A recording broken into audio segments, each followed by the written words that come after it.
What do you want to know about Mini-Putt? It's literally what it says, a no-frills game of crazy golf. You can select normal, game, or gamble. The difference being, normal is scored by the usual par system. Gamble, you place wagers and the one with the lowest score wins. Pick how many players you want, 1 to 4, then the course difficulty. Choose from easy, normal, hard, or special. Each 9-hole course is different. No hole is repeated, to the game's credit. Move your cursor to the place you're aiming at, and there's a little number underneath the power bar.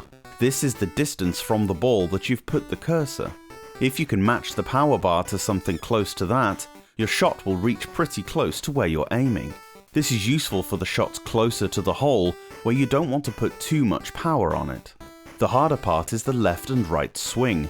It's very difficult to hit this much smaller bar dead center, meaning your shots will be skewed quite often. As long as you're not too far wide, it's pretty generous and doesn't affect the trajectory too greatly. There are arrows on the course. These signify where the slopes are. The darker the ground around the arrow, the steeper these slopes, and the physics are pretty accurate. A couple of minor flaws. The par scores for the majority of the holes are way too low. Some of them even demand that you get it in one. But unless you care about such things, it doesn't affect the game in any way, especially if you're playing against a friend. Secondly, there's no way to time when your guy hits the ball, meaning the opening and closing door obstacles really just boil down to a hit and hope kind of thing. You can't anticipate when they'll be open unless you're Rain Man and can make those sorts of calculations on the fly. To be honest, it's crazy golf and wasn't meant to be taken too seriously. You'll probably enjoy this if you're at all into daft games of skill.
Thanks so much for watching this video. Let me know your thoughts on the game down below, and if you can spare a second, give the review a quick thumbs up, it really helps out. Subscribe to the Portable Power Podcast for a new Game Boy review every day from Monday to Friday. Or alternately, new episodes of the podcast drop every Saturday and Sunday on whichever platform you get your pods. See you later on.